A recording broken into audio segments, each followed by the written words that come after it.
The law on nature restoration has been adopted by the European Union after months of negotiations. Israeli Prime Minister Benjamin Netanyahu dissolves war cabinet amid growing tensions within his coalition government. Another tourist has been found dead in Greece, as 5 others still remain missing.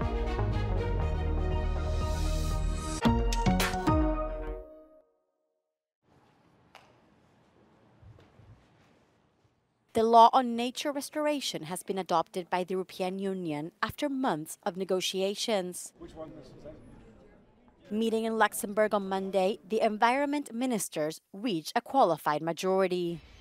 The law aims to restore at least 20% of the bloc's land and sea areas by 2030. This is a relief for environmental organizations. It is historic because it will really set legally binding targets for member states to start restoring many degraded ecosystems, from forests through freshwater ecosystems, to restore nature in cities, to restore pollinators, so it's really very important. The adoption, however, has caused a political stir. All eyes are in Vienna, which has shifted the balance of power between the capitals. Austria's ecologist climate minister has validated the law, making it possible to obtain a qualified majority, a decision that runs counter to the line taken by the Austrian chancellor. The head of the government, who comes from the center-right, said that his country intended to abstain, a choice ultimately rejected by the minister. I know I will face opposition in Austria on this, but I'm convinced that this is the time to adopt this law.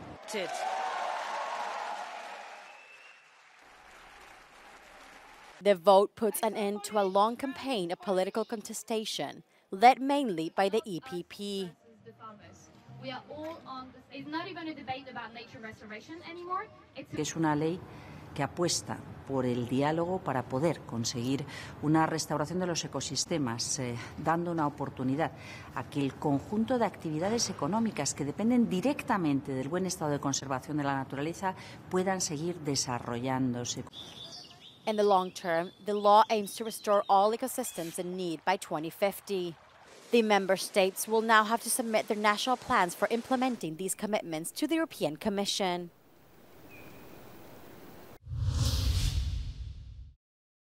Israeli Prime Minister Benjamin Netanyahu has officially dissolved his 6-member war cabinet following the recent departure of former General Benny Gantz, a previously key figure in the Israel-Gaza war. The dissolution of the cabinet, which had formed after the October 11th attacks to manage military campaigns against Hamas, marks a shift in Israel's coalition government. Netanyahu will now consult a smaller group of ministers, including members of the previous cabinet, Israeli Minister of Defense and Strategic Affairs Minister. Although other members of the government seek inclusion as a consultant of the war, recent political infighting marks an atmosphere of tension within Israeli politics.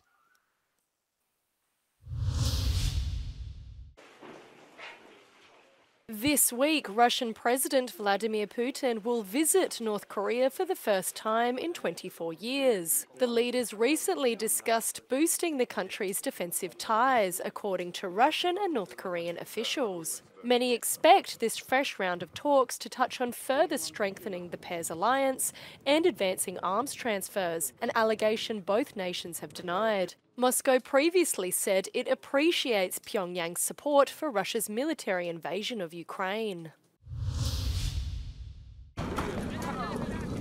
The Houthi rebels say they've targeted 2 civilian vessels and a US Navy destroyer in waters off Yemen.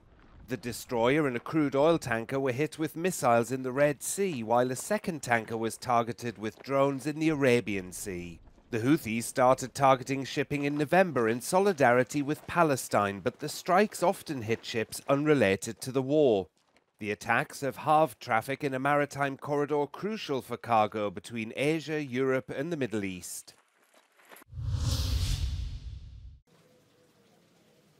A success without fear of being refuted. In the G7 final press conference, Meloni's words left no room for interpretation. She's an exception among other G7 leaders, being the only one to have come out stronger from the EU vote, with a few countries facing national elections soon. The war in Ukraine was high on the agenda. The $50 billion deal to help the country through profits on frozen Russian assets was one of the summit's main achievements, something that wasn't taken for granted, according to Meloni. Intendiamo continuare a sostenere l'Ucraina e abbiamo anzi scelto di rafforzare il nostro impegno e le diverse linee di azione con un approccio che continua a essere a 360 gradi per aiutare la nazione aggredita a guardare al futuro. On the weaker side, the G7 has been accused of double standards for offering strengthened support to Ukraine compared to the leaders' softer stance on the war in Gaza. One of the most talked about topics at the summit was the absence of the word abortion from the final declaration. Many suspected these had created tensions between Italy and France. Meloni dismissed the issue, saying that it was done to avoid the document being too repetitive. Quando una cosa si ripete, si richiamano i documenti precedenti. Credo sinceramente che la polemica sia stata costruita in maniera totalmente artefatta e infatti è una polemica che non è esistita nel vertice. Managing to have the Pope among the summit's guest leaders, a first for a pontiff, is widely recognized as a boost to Meloni's standing. The inclusion of countries from the global south to make the summit more inclusive was also one of Meloni's main goals. But in the long term, it is yet to be seen what concrete results it will bring. Giorgio Orlandi for Euronews in Bari.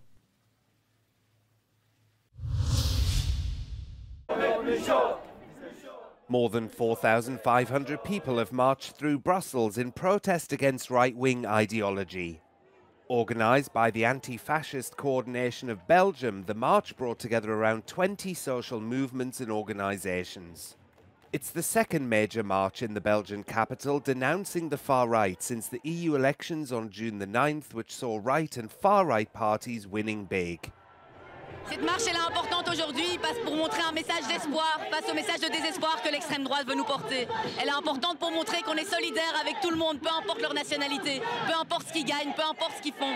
On est solidaires et on veut une société qui ne nous divise pas, une société qui n'exclut pas, une société qui n'est pas raciste, qui n'est pas sexiste. Arguably the most dramatic win for the right was in France. Marine Le Pen's national rally took first place in the polls with more than 31% of the vote, prompting President Emmanuel Macron to dissolve the National Assembly and call snap elections. There were also victories for right-leaning and populist parties in Italy, Austria, Hungary and Bulgaria. Le retour aux urnes du Demonstrators in Brussels were keen to show that the rise of the far right wasn't inevitable and that it was important to confront it by building social and democratic alternatives.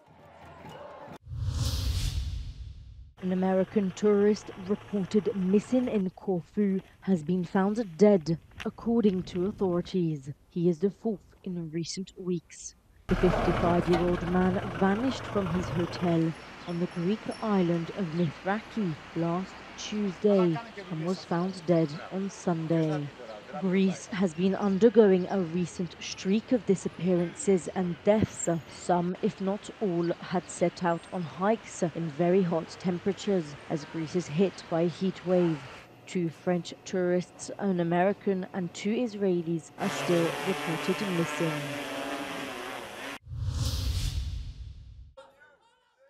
Israel has been banned from participating in the International Defense Expo Eurosatory in Paris.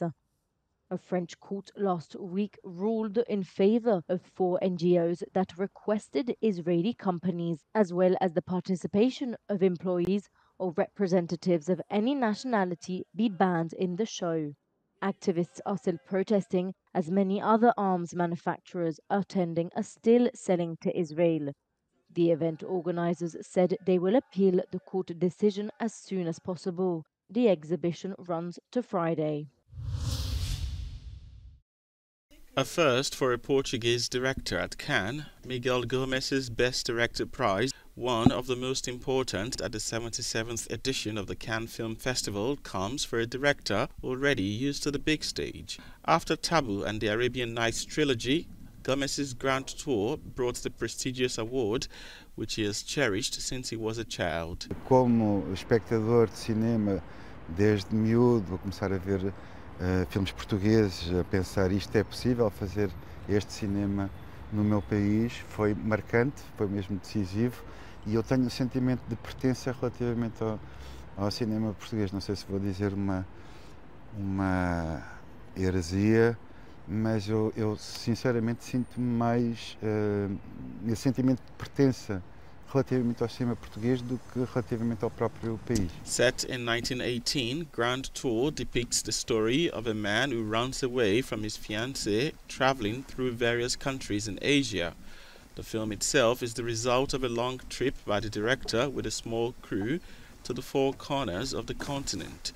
Miguel Gomes thus wanted to combine two facets, documenting the real world and creating another, an imaginary duas one. possibilidades do cinema: registar o mundo tal como hoje o conhecemos, colocar uma câmara, ir para um sítio, filmar aquilo que está à nossa frente, e por outro lado inventar um mundo, inventar o nascer do sol ou o pôr do sol num sítio onde não há janelas, que é o espaço do estúdio. Eu tentei fazer um clássico filme de aventuras, mas trabalhando a partir dessas materiais tão diversos. Grand Tour will debut in main cinemas after the summer. Gomes hopes that prize he won at Cannes will enable him to finance his next project, an epic film based on the Brazilian literary classic The Hinterland by Euclides da Cunha.